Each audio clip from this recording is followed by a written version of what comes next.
ED या CBI हम लोग का भौजाई हो गया है। जब मन करता है घर में आ जाता है, रह के फिर चला जाता है। और यहाँ से सांसद है ना, तो हमारे भी तो सांसद हैं, हमारे सांसद है तो ठीक है, वो जाएं शीतकालीन सत्र में और इस बात का आवाज़ उठाएं, क्योंकि लड़ाई लंबी है। कहना आसान नहीं होता है कि इजी वे में हम लोग चुनाव जीत जाएंगे। चैलेंजिंग होगा और राजद को चैलेंजिंग बड़ा स्वीकार करने में अच्छा लगता है। एक साथ कदम से कदम मिला के काम कर रहे हैं और इसका रिजल्ट भी उम्मीद है कि 24 में अच्छा आएगा। 5024 करोड़ का बजट को 38% आप घटा के 3020 करोड़ पर आप ला दिए। और आप नरेंद्र मोदी जी, माननीय प्रधानमंत्री जी, सीना चौड़ा करके बोलते हैं कि हमने सबका कल्याण किया है। भैया, हम हाथ जोड़ के बोलते हैं ये कल्याण मत करिए। बिहार की राजनीति कहीं ना कहीं घूम फिर के जातिगत पे आ जाती है। नमस्कार, एक्सपर्ट न्यूज देख रहे हैं आप और एक्सपर्ट न्यूज की खास पेशकश आमने सामने में। इस वक्त हम मोतिहारी में हैं और हमारे सामने है राजद पूर्वी चंपारण अल्पसंख्यक प्रकोष्ठ के जिला अध्यक्ष शाहिद अख्तर। बहुत बहुत स्वागत है आपका एक्सपर्ट न्यूज पे। बहुत बहुत शुक्रिया रणधीर जी। कैसे हैं शाहिद भाई? बढ़िया बढ़िया मेरे भाई, आप ठीक है ना? बहुत बढ़िया। शाहिद साहब, आप लगातार दूसरी बार अल्पसंख्यक प्रकोष्ठ के जिला अध्यक्ष बनाए गए हैं। जाहिर सी बात है कि पार्टी ने आपके कार्यों को देखा होगा, तभी आपको ये जिम्मेदारी दी होगी दूसरी बार। किस तरह से काम हो रहा है?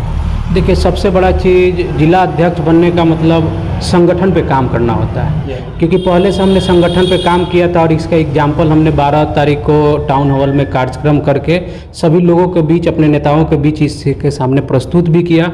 जो कार्यक्रम बहुत अच्छा रहा, हिट रहा। इसके बाद हमारे प्रदेश अध्यक्ष अनवर आलम साहब आए थे, वो देख के गए। उसके बाद फिर से हम पे भरोसा जताया, इसलिए वो दोबारा हमको जिला अध्यक्ष फिर से मनोनीत किए हैं। आगे का काम भी हम लोग कमेटी पे कर रहे हैं। कमेटी का अपना गठन लगभग इस सप्ताह में हम लोग पूरा गठन भी कर लेंगे फिर से कमेटी का।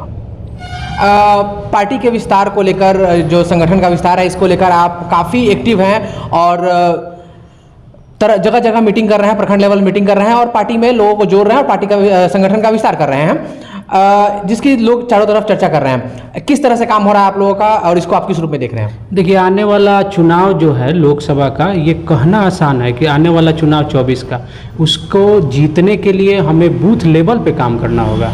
जिस प्रकार हमें सीखने की ज़रूरत है, हम अपने विपक्षी को सिर्फ कोसने के अलावा उससे सीखने की भी ज़रूरत होती है। हमने उससे सीखा है।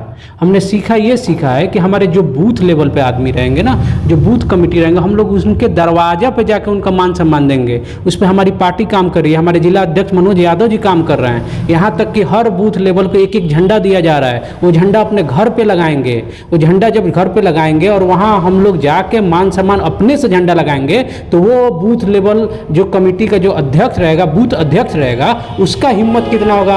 वो खुद समझेगा कि हम तेजस्वी यादव हैं, हम लालू यादव हैं। हम लोग इतने मजबूती से लेके बूथ लेवल पे काम करके, अभी काम हम लोग का लगातार जारी है। लगातार हर प्रखंड में, हर पंचायत में लगातार जारी है। इससे पहले हम लोग अपना एक संवाद जो जारी किए थे, संवाद के माध्यम से हम लोग पंचायत स्तर पे गए थे। और उसके बाद हम लोग अब कमेटी के अभी जो काम चल रहा है, बीएलए वगैरह नया कमेटी बनाना, क्योंकि बीएलए और बीएलओ के बीच का समन्वय करके जितने भी वोटर लिस्ट में छूटे हुए आदमी हैं, उनको नया वोटर लिस्ट हमें जोड़ना है। और जो उसमें से चले गए हैं, जो अब मरहूम हो गए हैं, उनको वोटर लिस्ट से हटाना है। क्योंकि ये अभी हमारी लड़ाई है। अगर इस लड़ाई को, वोटर लिस्ट वाले लड़ाई को अगर हम लोग जीत गए, तब आगे की बात हमारी जो नई वोटर लिस्ट आएगी उस पर सर्वे करके हम लोग देखेंगे, फिर उस पर लड़ाई करके। क्योंकि लड़ाई लंबी है, कहना आसान नहीं होता है कि इजी वे में हम लोग चुनाव जीत जाएंगे। क्योंकि लड़ाई लड़ने के लिए रणनीति हमारे माननीय लालू प्रसाद यादव जी, तेजस्वी यादव जी, अनवर साहब प्रदेश अध्यक्ष जी, जगदानंद सिंह जी ने हम लोग को बुला के अपना रणनीति बताए हैं। और उस स्तर पे हम लोग का काम मेन के मनोज यादव जी और हम लोग का अपना अलग अलग प्रकोष्ठ सब मिलके एक साथ कदम से कदम मिला के काम कर रहे हैं। और इसका रिजल्ट भी उम्मीद है कि 24 में अच्छा आएगा। 2024 में लोकसभा चुनाव है, जैसे कि बता रहे हैं। और ये पूर्वी चंपारण का जो जगह है, ये पूर्वी चंपारण का जो, यहाँ पे भाजपा का गढ़ माना जाता है। और सामने जो मोतिहारी लोकसभा के जो उम्मीदवार हैं भाजपा की तरफ से, काफ़ी मजबूत है, कई बार के सांसद रह चुके हैं। तो इनको पटखनी देने के लिए आप लोग किस तरह से तैयारी कर रहे हैं और कितना चैलेंजिंग होगा ये काम इस बार? देखिए, चैलेंजिंग होगा, इससे हम इनकार नहीं करते हैं, क्योंकि वो पहले से बूथ स्तर पर मजबूत हैं। चैलेंजिंग होगा, और राजद को चैलेंजिंग बड़ा स्वीकार करने में अच्छा लगता है। और हम लोग के जैसे जो कार्यकर्ता, जो हम लोग को संगठन के लोग हैं, जिस तरह हमारी संगठन अभी काम कर रही है, जिस तरह हमारे प्रकोष्ठ के, अदर भी प्रकोष्ठ के या मेन कमेटी के लोग काम कर रहे हैं, तो हमको इससे उम्मीद लगता है, क्योंकि जिस तरह अब निचले स्तर पे जा रहे हैं, पहले की लड़ाई अलग स्तर से लड़ाई होती थी, अभी की लड़ाई अलग स्तर से होती है। ठीक है, वो 5 बार के सांसद हैं, माननीय हैं, अच्छे लोग हैं, ठीक है, लेकिन उनके भी काम को मैं बार बार एक ही चीज़ बोलता हूँ, चाहे वो शाहिद अख्तर हो, चाहे वो हमारे पार्टी के मनोज यादव हो, चाहे शशि सिंह हो, चाहे मंत्री जी भी हो, मैं एक ही चीज़ चाहता हूँ, अगर जनता के बीच में हमारे भी नेता जाएं, चाहे भाजपा के भी नेता जाएं, ये बात पूछें कि 24 का चुनाव में आप हमसे वोट मांगने आए हैं, तो आप हमारे पंचायत में, हमारे वार्ड में क्या काम किए हैं, आप क्या शिलान्यास किए हैं, कितना बजट के हिसाब से काम किया जाता है। क्योंकि देखिए, बिहार की राजनीति कहीं ना कहीं घूम फिर के जातिगत पे आ जाती है। जो हम लोग पढ़े लिखे आदमी हैं, जो हम लोग सर्वे करके देखते हैं, बाद में अफसोस होती है, क्योंकि जातिगत चीज़ से उठ के बात करना होगा। हमारी राजनीति जातिगत से हट के बजट पे बात करनी होगी। आखिर केंद्र की क्या बजट आया, उस बजट में जो इनकम आया, इनका जो अपना निजी कोर्स रहा, उस निजी कोर्स में कितना काम किए, ये सब चीज़ हमें देखने की ज़रूरत होगी। क्योंकि ये सब अगर चीज़ बताएंगे माननीय हमारे सांसद महोदय जी कि ठीक है, हम अपने निजी कोर्स से मैंने इस पंचायत में इतना काम किया, ये भी तो जानने की ज़रूरत है। जब तक पब्लिक नहीं जानेगी, आम लोग नहीं जानेंगे, फिर वोट क्यों दें। मैं बार बार बोल रहा हूँ कि वोट अब जातिगत जनगणना, जातिगत छोड़ के बजट पढ़ के वोट दीजिए। क्योंकि आप पढ़े लिखे रहेंगे, अपना निजी कोर्स अगर जानेंगे समझेंगे, तब ना आप वोट देंगे जी। यही बात है मेरी, इसलिए सवाल करना भी जरूरी है। हमारे भी नेता से, राजद से नेता जो भी माननीय विधायक हैं, अगर वो भी जाते हैं, अगर वोट मांगने, हम भी आते हैं वोट मांगने, तो ये बात पूछा जाए कि आखिर हम लोग क्या काम किए, हम बताएंगे कि हमने आपके वार्ड में क्या काम किया है।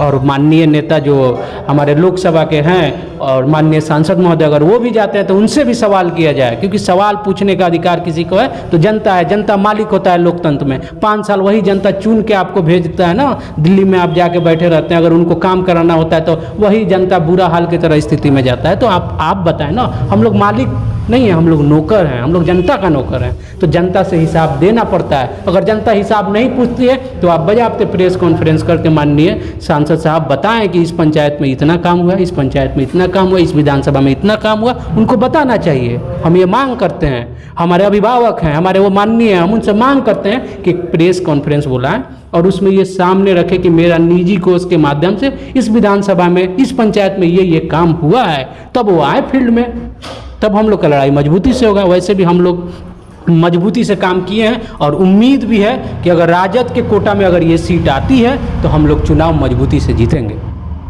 कितने भी पढ़े लिखे लोगों की बात की जाए, लेकिन जब चुनाव का समय आता है तो जात पात, धर्म, ऊंच नीच सब कुछ उसमें देखा जाता है। इसको आप किस रूप में देखते हैं? हम लोग पढ़े लिखे आदमी, और मैं एक ही चीज़ पर है, शुरुआत कहीं ना कहीं कुछ भी करना होता है ना रणधीर भाई, तो अपने घर से शुरुआत करना होता है। तो मैंने एक ही चीज़ बोला है कि जब शुरुआत हम अपने आप से करेंगे, अगर हम शुरुआत अगर अपने आप से करेंगे, कि हम अगर पूछना सवाल करेंगे, मैंने आपको यही बोला है ना पिछली बार कि हमारे भी नेता जाते हैं तो आप उनसे क्वेश्चन पूछिए। तो शुरुआत हमने किया है और हमें उम्मीद है कि जब यहाँ का लोग बदलाव लाएंगे ना, क्वेश्चन करेंगे ना, तो खुद ब खुद लोगों के पसीना छूट जाएंगे, नेता के पसीना छूट जाएंगे। अगर हम ही निर्दोष, अगर हम ही कल के डेट में बन गए, अगर मेरे से क्वेश्चन हो, तो हमारे पास उतना काम का अनुभव होना चाहिए, जानकारी होना चाहिए कि मैंने ये काम किया है, मैंने बाबू इस क्षेत्र में ये काम किया है। ये बताने की ज़रूरत है, छुपाने की ज़रूरत नहीं है। और ख़ास तौर से मैं युवा पीढ़ी की बात कहूँगा, जातिगत छोड़ के ऊपर उठे और बजट पढ़ें। पढ़ाई, एजुकेशन ऐसा चीज़ है, उसको पढ़ने के बाद आप अपने काम को निजी कोष RTI के माध्यम से निकलवा लें कि कौन कितना काम हुआ है। सूचना के अधिकार से अपने आप मिल जाएगा। वो सूचना के अधिकार से मिलने के बाद वो आप क्वेश्चन पूछें, क्योंकि जब तक आप नहीं जागिएगा ना, तो आपका आने वाला कल बर्बाद होगा। जब तक आपका आने वाला कल बर्बाद हो गया ना, तो उस समय दिल में ये चोट नहीं रहेगा कि हमने उस समय क्यों नहीं ये बात माना। इसलिए मैं अपना आने वाला कल को सुधार के लिए मैं अभी से जातिगत वाला चीज़ छोड़ के मैं सामाजिक तौर पे मैं सभी लोगों को A to Z के साथ मिलके ये काम करना चाहता हूँ और सवाल भी पूछना चाहते हैं। काफ़ी कम उम्र में आप अल्पसंख्यकों के जिलाध्यक्ष हैं और दूसरी बार हैं। आप आज के ज़माने में अल्पसंख्यकों को कहाँ देख रहे हैं? आज के ज़माने में देखिए, मैंने अभी कुछ देर पहले ही बोला कि बजट के हिसाब से जानकारी होनी चाहिए। ये तो मेरा हमारे नेता लालू प्रसाद यादव जी, हमारे नेता तेजस्वी यादव जी और अनवर साहब जी का योगदान है कि इन्होंने दूसरी बार हमें जगह दिया। और एक चीज़ है, देखिए अभी जो बजट आया था, निर्मला सीतारमन जी अभी जो बजट दी थी वो देखने की ज़रूरत है भैया।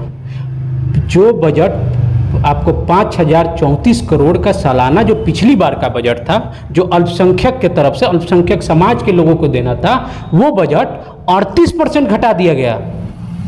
5024 करोड़ का बजट को 38% आप घटा के 3020 करोड़ पर आप ला दिए। और आप नरेंद्र मोदी जी, माननीय प्रधानमंत्री जी, सीना चौड़ा करके बोलते हैं कि हमने सबका कल्याण किया है। भैया हम हाथ जोड़ के बोलते हैं कि कल्याण मत करिए। इसमें 38% के चलते वो बजट के हिसाब से हमारा बिहार गवर्नमेंट 0.65% बजट कम करके इस बार दिया है। वो नुकसान कहीं ना कहीं हमारे अल्पसंख्यक भाई को हो रहा है। इसलिए ना बार बार जोर दे रहे हैं कि आप पढ़ें, बजट पढ़ें। हमारे समाज अल्पसंख्यक समाज आता है तो अल्पसंख्यक के लिए अभी का बात है ना, क्योंकि अल्पसंख्यक प्रकोष्ठ के नाते आपने पूछा है, तो मैं बताना चाहता हूं कि बिहार गवर्नमेंट ना इस बार भी बजट उन लोगों के चलते 5024 करोड़ का अगर बजट हो, जो 38% एक बैग इतना कम करने का क्या नौबत है। कमजोर कहीं ना कहीं अल्पसंख्यक समाज है। आपको बता देना चाहते हैं कि अल्पसंख्यक समाज में एक मुसलमान समाज नहीं आता है रणधीर भाई। अल्पसंख्यक समाज में हमारे जैन भाई आते हैं, क्रिश्चियन भाई आते हैं, सरदार भाई आते हैं। हम लोग को मुसलमान को छाट के आप एक चीज़ का जिद नहीं, ये सब समाज को भी आपने आहत किया है ना मेरे भाई। तो ये सब समाज जागेगा और जरूर 24 में जरूर बदलाव करेगा, क्योंकि बदलाव जनता वोट से देती है। जनता, अब आप तो सरकार में हैं, आप बजट कम कर रहे हैं। जिस दिन हमारा आएगा काम, सरकार जिस दिन अगर पब्लिक के बीच में जाएगी, उस दिन हमको उम्मीद है कि ये बजट पढ़ेंगे। बजट सामने रखने के बाद ऑटोमेटिक है कि बजट का 38% का जवाब वोट से उनको न देकर आपको वोट आउट करेगी जरूर सरकार से। हाल ही में जातीय जनगणना हुआ है, जब उससे उसका रिजल्ट सार्वजनिक हुआ है, लोग तमाम तरह की बातें कर रहे हैं इसको लेकर। आप इसको किस रूप में देखते हैं? ठीक है, जातीय जनगणना हुआ है, होना चाहिए। हम इसका समर्थन में है कि जातीय जनगणना लगभग नहीं होगा तो कौन समाज कितना भागीदारी कहाँ कहाँ होगा वो भी तो सुनिश्चित होनी चाहिए सरकार में।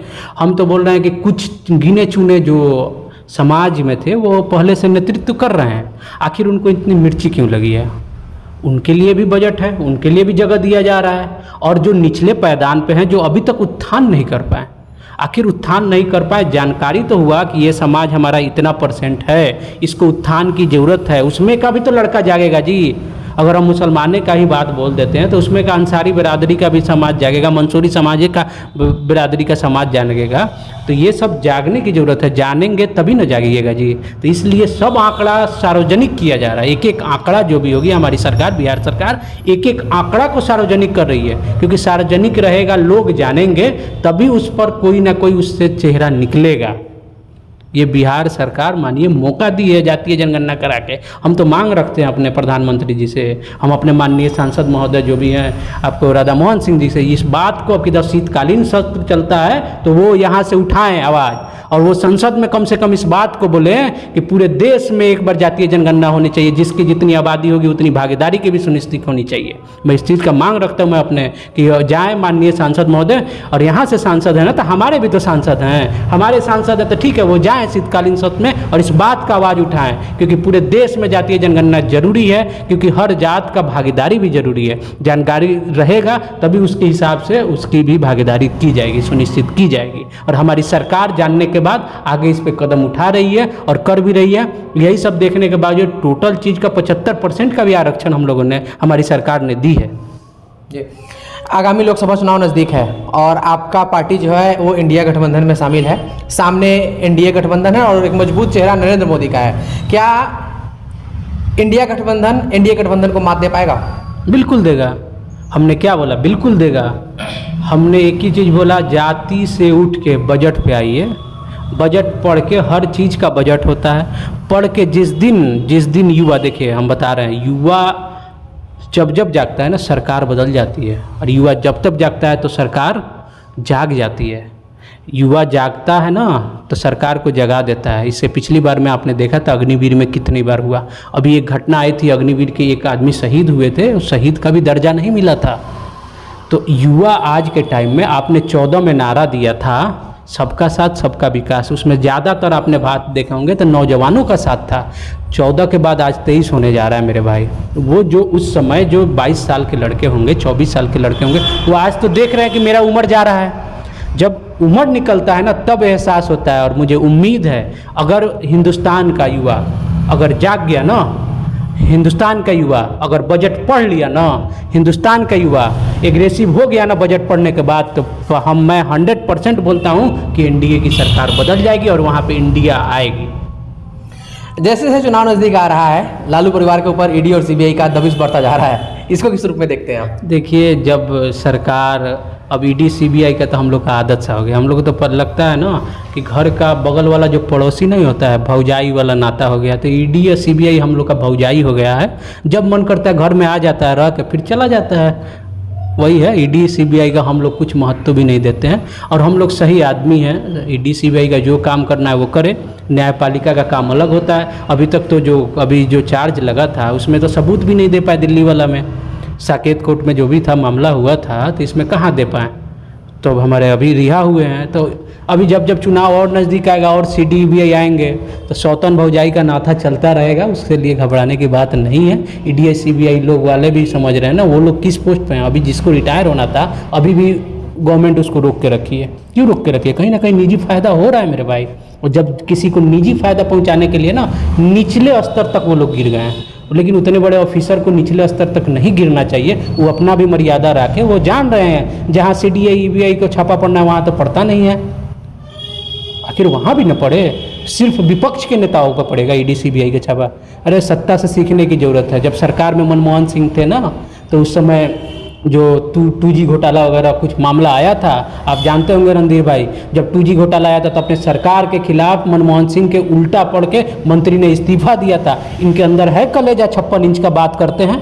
अगर 56 इंच का बात करते तो अपने सरकार का जो भी कुछ है मैं ले के बैठूंगा डाटा।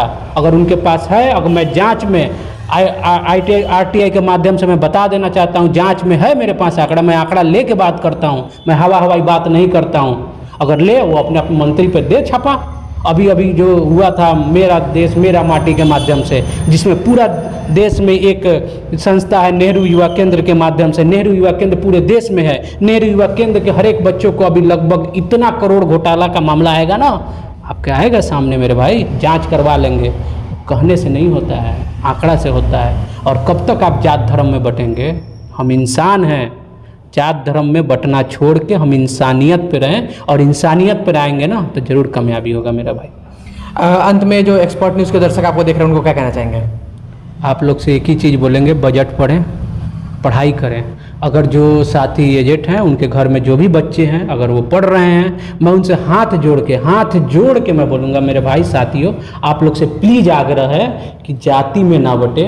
जाति से उठ के आप एक बार बजट पढ़ेंगे, अंदर का ये रोआं खड़ा हो जाएगा। जब रोआं खड़ा होता है ना मेरे भाई तो अंदर झकझोरता है। प्लीज़ आप लोग बजट पढ़ के वोट दें, जाति पे वोट ना दें मेरे भाई। बहुत शुक्रिया। बहुत बहुत शुक्रिया रणधीर भाई। तो ये थे अल्पसंख्यक प्रकोष्ठ राजद पूर्वी चंपारण के जिलाध्यक्ष शाहिद अख्तर। अभी फिलहाल इतना ही। आप बने रहिए हमारे साथ और देखते रहिए एक्सपर्ट न्यूज़, आपकी आवाज़। नमस्कार।